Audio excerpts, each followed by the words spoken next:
queremos saludar a nuestro primer invitado. Se trata del periodista Alejandro Rivadeneira Tovar, quien además es editor del periódico Primicias. Qué gusto que nos acompañe, Alejandro. Buenos días y bienvenido. Es un honor para mí poder conversar con usted. Siempre leo sus artículos y narrativas políticas. Buenos días, muchas gracias por la invitación y un placer a las órdenes. Muchísimas gracias.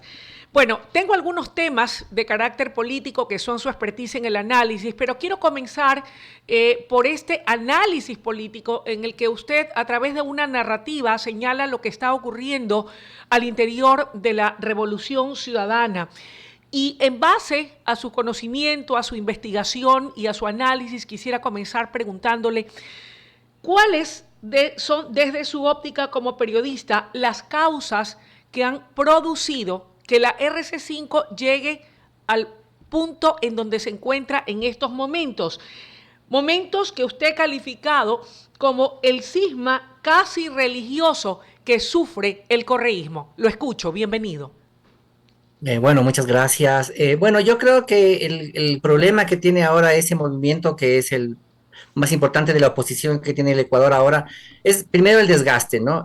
Recordemos que Revolución Ciudadana empezó como Alianza País, que fue un movimiento amplio, muy amplio, de muchos sectores que se aglutinaron a través de una propuesta, como para refundar una especie de nueva izquierda que no responda a dogmas tradicionales como los del Partido Comunista, los del MPD, los del Partido Socialista, un poco esos movimientos tradicionales con idearios muy dogmáticos, muy claros, para renovar a la izquierda y ofrecer una alternativa al país.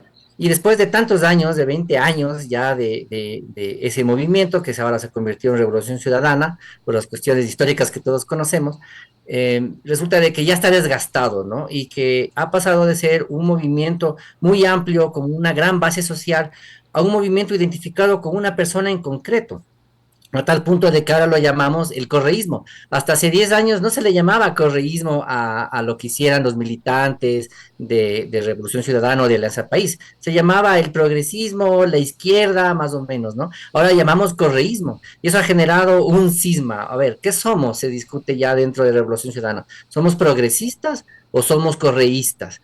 Y el problema de ser correístas, o la tragedia de esta situación, es que Rafael Correa sigue siendo la figura más importante de este movimiento, pero al mismo tiempo es el gran problema, porque todo lo reduce a él, y eso es lo que ha generado este debate que amenaza con la destrucción o al menos la disminución del peso específico de ese movimiento. Ahora, ¿estamos frente a una crisis temporal, pasajera, o es que la RC5 o correísmo está herido de muerte? A ver, yo creo que eso dependerá de cómo reaccionen. De lo que estamos viendo, no está reaccionando bien la cúpula del partido. ¿Por qué? Porque el partido sigue caminando hacia una identificación de símbolos e ideologías que no le convienen para seguir vivo. Creo que el más importante que estamos viendo ahora es la defensa a ultranza que se hace de Nicolás Maduro y al gobierno de Venezuela. Creo que ese es un elemento que es muy peligroso para la supervivencia del movimiento. ¿Por qué? Porque ya cambió el péndulo en América Latina. Creo que los grandes jerarcas de Revolución Ciudadana no se han dado cuenta de que Nicolás Maduro es ahora lo que más apesta en América Latina. Es tan rechazada la figura de Nicolás Maduro en el mundo que ni siquiera su aliado Vladimir Putin le permitió ingresar a los BRICS, que es el movimiento, que es el nuevo movimiento de los países no alineados, un poco alternativo a la pugna mundial. Entonces ni siquiera puede entrar ahí Nicolás Maduro. Nicolás Maduro ahora señalado por Donald Trump como un narcoterrorista. Imagínense, es muy fuerte y nosotros contemplamos que la Revolución Ciudadana le ha apostado mucho a eso. Yo creo que eso está marcando ya un punto de no retorno de la cúpula de Revolución Ciudadana frente a sus militantes, que en realidad no son, no, las bases en ningún movimiento nunca son tan ideologizadas. Creo que se está asumiendo mucho de que, aunque Rafael Correa diga que Nicolás Maduro es lo máximo o que es un líder bondadoso, como lo acaba de calificar, la gente no lo ve así y eso es muy decidor en este momento, muy peligroso para el movimiento. Alejandro, la Fiscalía ha pedido la formulación de cargos contra José Serrano, quien fuera uno de los hombres fuertes del correísmo, Ronnie Aliaga, ex asambleísta de la RC5, Javier Jordán y Daniel Salcedo en el caso que la Fiscalía ha denominado magnicidio FB o caso Villavicencio, como los presuntos autores intelectuales del crimen organizado, de este crimen político en contra de Fernando Villavicencio, para hablar con propiedad. ¿Podría, cree usted, a partir de este episodio, de esta formulación de cargos, incidir de alguna manera en contra de la imagen del movimiento Revolución Ciudadana? ¿Qué impacto va a tener? A ver, claro, yo creo que sí puede incidir en la medida en que esto es un episodio más de los episodios judiciales que han afrontado figuras de Revolución Ciudadana, desde el mismo Rafael Correa para abajo, ¿no? Ministros, colaboradores, asambleístas, ideólogos del partido, de alguna manera han estado metidos en diligencias judiciales. Y estos episodios que usted menciona, claro, ahondan aún más esta situación. Falta agregar las que puedan aparecer por ser aliados de Nicolás Maduro, por ejemplo, porque ahora Nicolás Maduro es considerado oficialmente por el Estado ecuatoriano un líder de un cartel. Imagínense que todavía pueden pasar más cosas judiciales, y en efecto eso amenaza bastante la imagen. Recordemos que cuando Lenin Moreno asume el poder, se produce este cisma ya, en el cual, por ejemplo, yo creo que Serrano ya se había desmarcado de Rafael Correa y había optado por el otro bando. Más adelante parece que luego Serrano se quiso acercar a Rafael Correa como que mantuvo una distancia. Aún así, la gente no está muy pendiente del detalle fino de cómo se tejen las relaciones, de quién se va, quién viene, y todo esto termina afectando de alguna manera a la imagen del movimiento. Ahora, Alejandro, ¿qué papel han jugado las declaraciones de la señora prefecta del Guayas, doña Marcela Aguiñaga, en medio de todo esto, y la respuesta o reacciones que han existido por parte tanto del expresidente Rafael Correa desde Bélgica como de la señora presidenta del movimiento, doña Luisa González?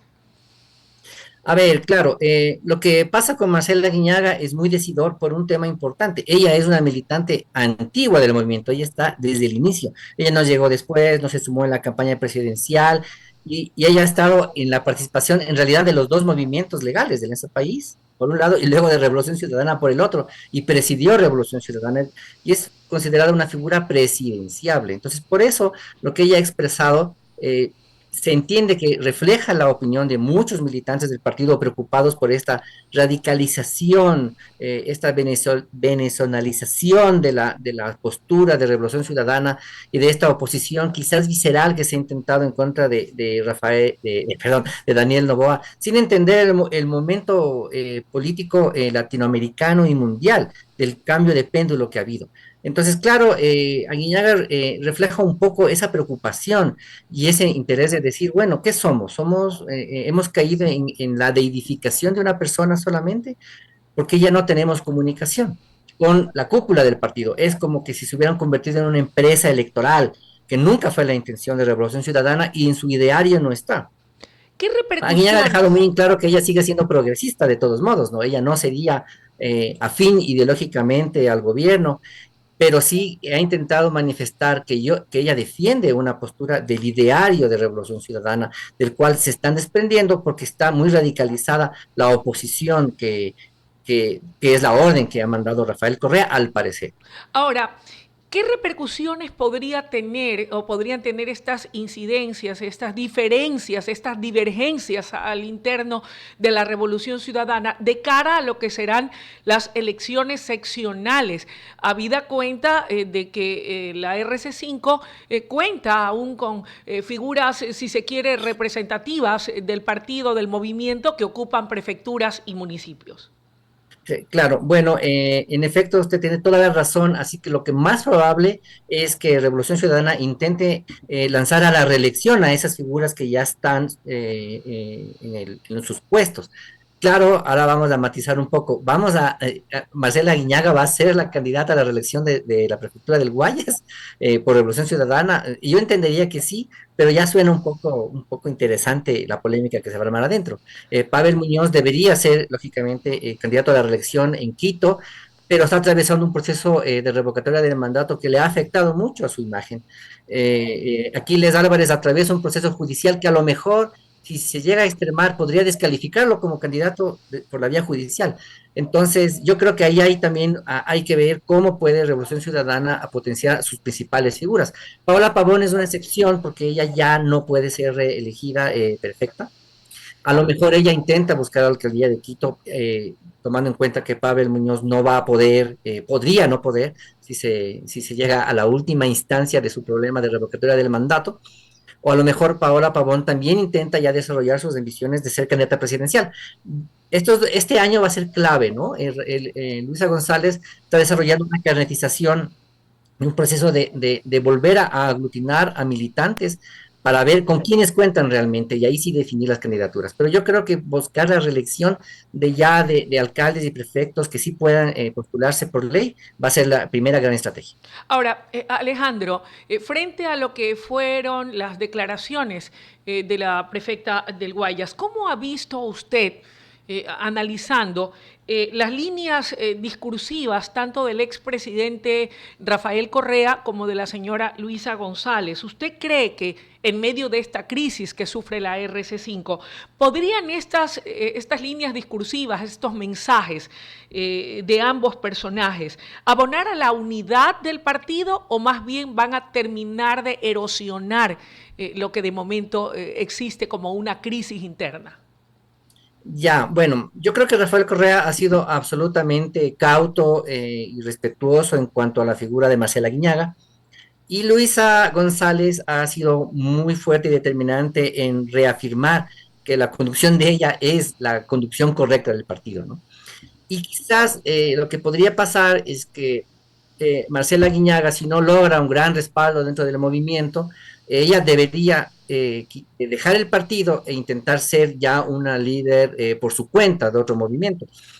Claro, quizás a Guiñaga lo que le podría pasar con esto es que se transformaría en una lideresa cantonal, una lideresa regional, ya no con una proyección nacional, que sí la tendría en un movimiento como Revolución Ciudadana, que de todos modos es un movimiento con estructuras, todavía es una organización importante, y ese es el gran problema. Es tan importante, está tan estructurada ese movimiento que una fracción podría ser fatal de cara a las elecciones nacionales.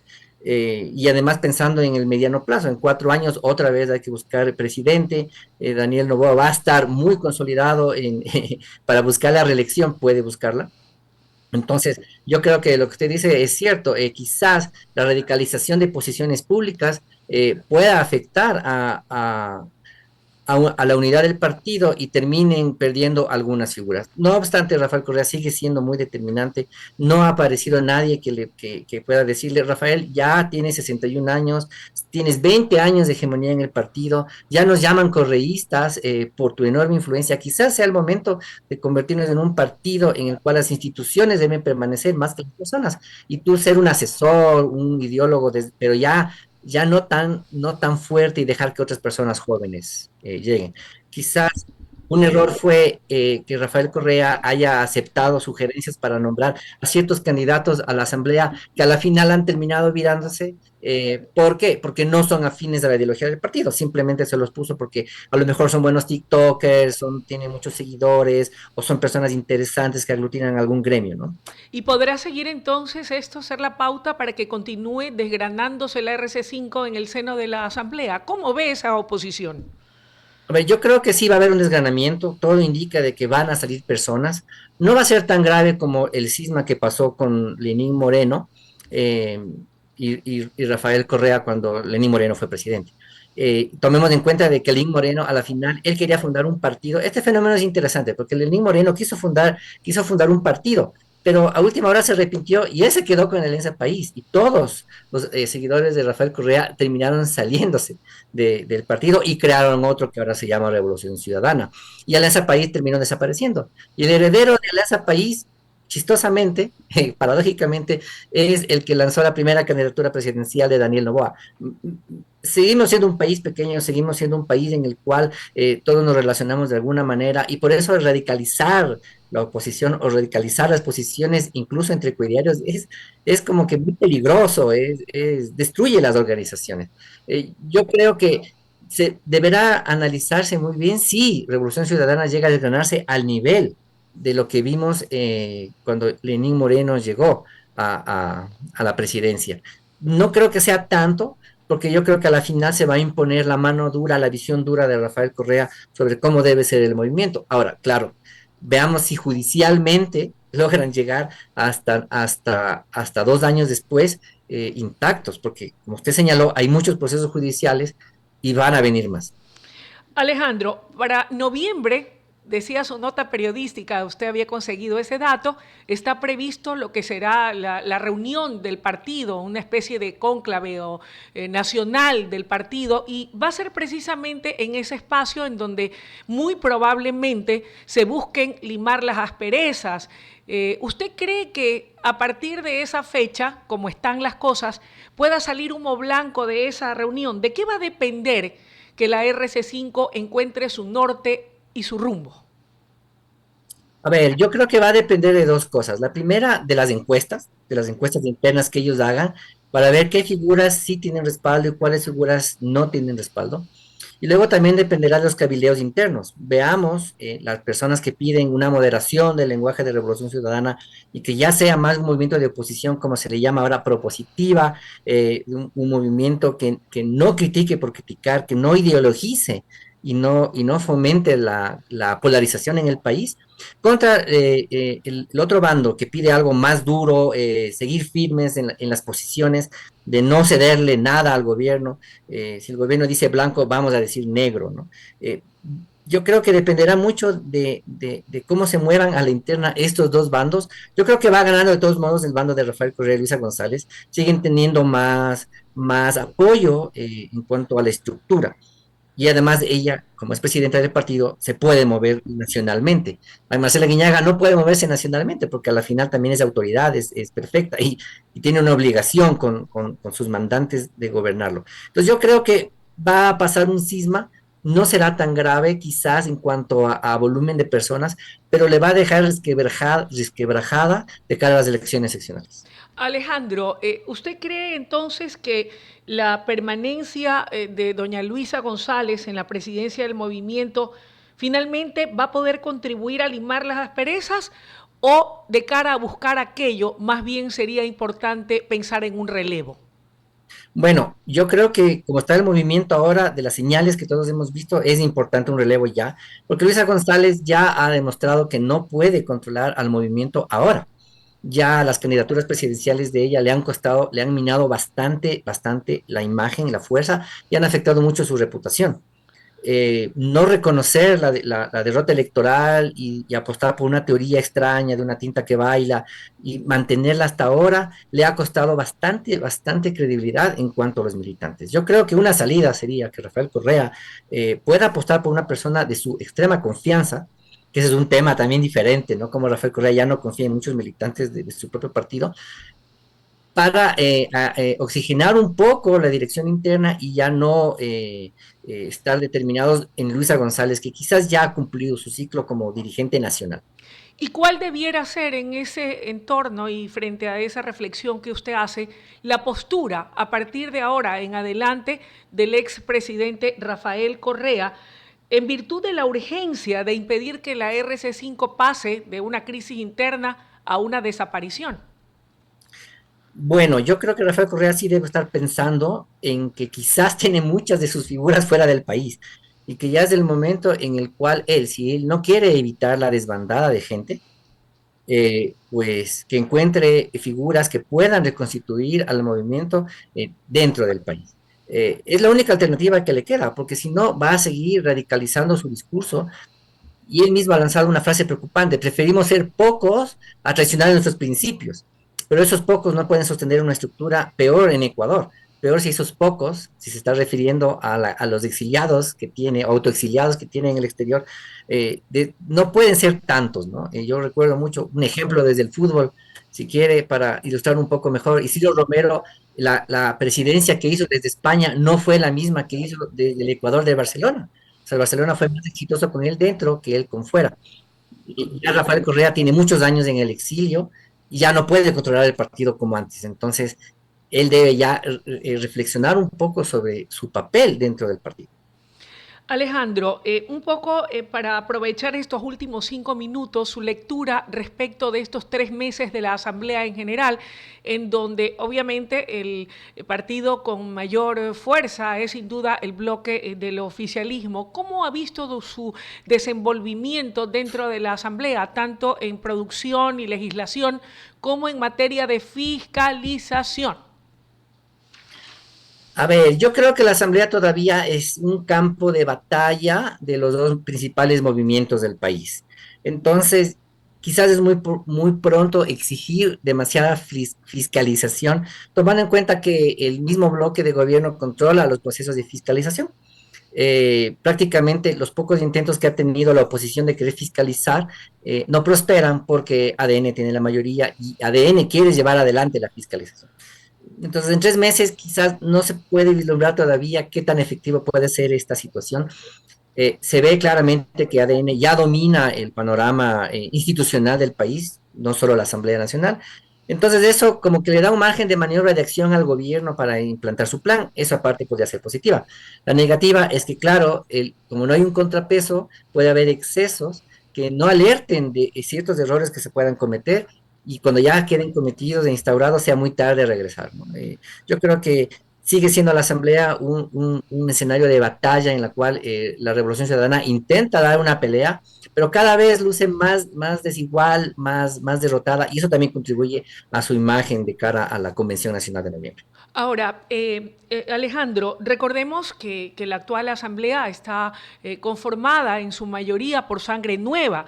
Como usted bien lo dice, hay mucha gente joven, particularmente en el bloque del oficialismo, que no solamente que ocupan puestos claves del Poder Legislativo, incluidas las comisiones, sino también el CAL. ¿Cuáles considera usted en ese contexto son las ventajas y las fortalezas de tener gente joven y cuáles las debilidades? Bueno, siempre la experiencia puede jugar a favor o en contra y generalmente tener gente experimentada puede orientarte. Los asambleístas tienen una ventaja que es que a pesar de la edad y a pesar de la profesión que tengan, pueden contar con asesores. O sea, el Estado ecuatoriano paga asesores para que los asambleístas puedan presentar proyectos de ley y puedan tomar las mejores decisiones, ¿no? Eh, no quiero estigmatizar la edad.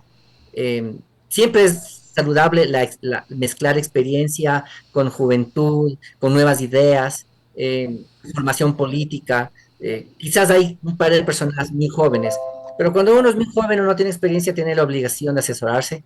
Yo creo que la asamblea paga para asesores, entonces quizás hay que ver también cuando uno hace esos análisis, ver la calidad de sus asesores.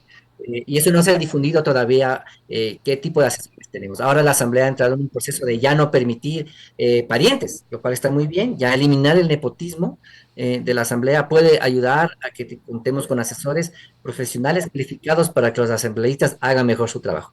Pero como son 3 meses, veamos, esperemos un año a ver qué han podido lograr nuestros asambleístas que están ahora en la Asamblea Nacional. ¿Está de acuerdo con que se pregunte en la consulta popular respecto de si es pertinente o no reducir el número de asambleístas? Lo primero. Y lo segundo, en materia política, ¿está de acuerdo usted con la eliminación de los fondos partidistas? A ver, yo no soy un estudioso de la politología, ¿no? Y por lo tanto la representación. Hay muchas opiniones sobre qué debe ser mejor a nivel de representación. Cada asambleísta a cuántas personas debe representar. Quizás por el tema de los fondos, del gasto que hace el Estado en los asambleístas y el desprestigio que ha tenido la Asamblea en estos, no sé, o sea, la Asamblea siempre ha sido desprestigiada, el Congreso Nacional siempre ha tenido desprestigio. La gente tiende a pensar de que mientras a menos paguemos, mejor. Quizás no se ha hecho un análisis sobre a cuántos legisladores necesitamos realmente para aprobar las leyes que necesitamos o para cambiarlas. Por eso no me queda muy claro, no puedo ser tan tajante en que estoy de acuerdo o no que se reduzcan. Yo siempre he creído en todo caso que menos es más, que mientras menos personas estén discutiendo determinadas cosas de las que no entienden, será mejor. Pero como le digo, no tengo un estudio que me diga cuántas son las personas que deberían estar en la asamblea. Lo que sí es un error es irla aumentando, ¿no? O sea, yo creo que no se debe seguir aumentando, seguir engrosando, el número de asambleístas. Tal vez que sea proporcional, tal vez y que sea proporcional al número de habitantes por provincias, los representantes en la asamblea. ¿Qué le parece? Claro, claro, aumentar el número de esa proporcionalidad para que esto no se desborde y tengamos 500 asambleístas en 5 años, ¿no? Y sobre los fondos, bueno, esa es una discusión que incluso viene desde la era woke, ¿no? O sea, el Estado tiene que financiarlo todo. Pero el Estado, el pueblo ecuatoriano tiene que financiar, es la pregunta que me hago yo y que quizás por eso quizás gane el sí en las elecciones, en la consulta. El pueblo ecuatoriano tiene que financiar proyectos políticos que no le interesan, o sea, incluyendo el de Daniel Noboa y el de Rafael Correa, o sea, el Estado ecuatoriano tiene que darles dinero a ellos. Claro, se estableció un fondo para que haya una igualdad de competición, pero no sabemos si es que esta igualdad ha resultado beneficiosa o no. Yo creo que no se ha aplicado bien, quizás ha sido muy rigurosa, son montos que no se compadecen con la realidad, sobre todo con lo digital, ¿no? O sea, se aprobaron estas reformas, esas contenciones, la ley de partidos, cuando los partidos ya dejaron de ser partidos, ahora son empresas electorales, ya nadie mataría por Revolución Ciudadana, hace 100 años uno hubiera muerto por el Partido Liberal o por el Partido Conservador, por ejemplo, el Partido Socialista, hubieras dado tu vida por eso. Ahora ya no es tan grave. Y entonces darles fondos a ellos como que del Estado ecuatoriano como que luce en exceso, ¿no? Oiga, ¿y no Yo cree en que lo debió? personal no me gusta, sí, Ya. nunca Oiga, me gustó eso Alejandro, en lo personal. y para Pero fin, no soy un politólogo para ya. abordar la profundidad de eso. Oiga, pero para finalizar, ahora sí, la del estribo, ¿no cree que junto a esa pregunta del tema de los fondos partidistas debiera haberse considerado también algún tipo de control o prohibición del uso de los gastos reservados en temas electorales en cada campaña, para cualquiera sea el gobernante de turno, y no solamente en el gobierno central, sino también en las seccionales? Bueno, sí, por supuesto. O sea, claro, la gran ventaja que tiene un gobernante, un alcalde, un prefecto, un presidente, es que está en el puesto y su gestión es campaña en sí mismo. Claro, yo creo que quizás nos haría falta revisar muy a profundidad cómo en Estados Unidos funciona esto de que el presidente no renuncia y sigue gobernando y haciendo campaña al mismo tiempo y nadie se escandaliza, o en otros países para abordarlo bien, porque quizás nosotros nos portamos muy puristas, no, ¿cómo es posible que el presidente de la República, el que sea, inaugure una obra si está en campaña? Pero, pero él debe inaugurarla, quizás mandar a inaugurar con el vicepresidente, ¿no? A mí siempre me pareció absurdo que alguien renuncie a su cargo o pida licencia para hacer campaña. O sea, creo que eso no está bien. En el mundo, en general, no funciona así. Lo que hay que hacer es lo que usted dice, que es lo que me parece correcto. Poner unas normas, unas reglas eh, básicas para esto. Quizás cuando un presidente quiere inaugurar una gran obra, deban estar todos los candidatos ahí, invitados, por ejemplo, no sé, para no dar una señal de desunión además, que eso también nos ha afectado bastante. Quiero agradecerle, estimado Alejandro, por la deferencia que ha tenido para con nosotros de acceder a esta entrevista. No me pierdo sus narrativas y artículos. En todo caso, sea siempre bienvenido y sepa que esta es su casa. Le agradezco No, mucho. no, muchas gracias, el honrado soy yo, gracias al público por la paciencia y gracias a usted por este espacio tan importante que me ha concedido. Muy amable, gracias, que tenga un buen día. Volveremos Igual, a que pase bien. invitarlo en adelante para tratar otros temas importantes, lo comprometo. Muchas gracias. Gracias. Gracias. Alejandro Rivadeneira, periodista y editor de Diario Primicias. Momento de una breve pausa, enseguida volvemos con Carlos Estarellas Velázquez, internacionalista, para hacer una revisión de la panorámica mundial. ¿Qué ocurre en el mundo y qué incidencia tiene en nuestro país? Ya volvemos.